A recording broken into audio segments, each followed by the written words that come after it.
এখনকার আলোচনার ভিডিও আর ব্যাকগ্রাউন্ডে এডিট করে লাগিয়েছে 6 বছর আগের অডিও।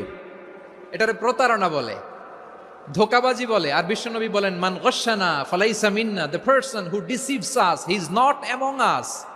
যে আমাদেরকে ধোকা দেয় সে আমাদের অন্তর্ভুক্ত নয়। তো বিশ্বনবীর এই হাদিস তারা মনে রাখে না। তো এই জন্য শুধু বিশ্বনবীর প্রতি সাল্লাল্লাহু আলাইহি ওয়াসাল্লামের প্রতি সেরেফ ভালোবাসা আপনাকে বাঁচাতে পারবে না যদি বিশ্বনবীর আদর্শ আপনি গ্রহণ না করেন। তার জলজান্ত প্রমাণ আবু তালেব বিশ্বনবীকে অনেক ভালোবেসেছেন আলাইহিস সালাতু ওয়াসসালাম। পলিটিক্যাল শেল্টার, ফিনান্সিয়াল শেল্টার, সব ধরনের শেল্টার তিনি দিয়েছেন, কিন্তু বিশ্বনবীর আদর্শ মানেন নাই। মুক্তি মিলবে? হ্যাঁ, আওয়াজ করে বলেন, আবু তালেবের কি মুক্তি মিলবে? তাহলে সেরেফ ভালোবাসা আপনাকে বাঁচাতে পারবে। ভালোবাসার পাশাপাশি বিশ্বনবীর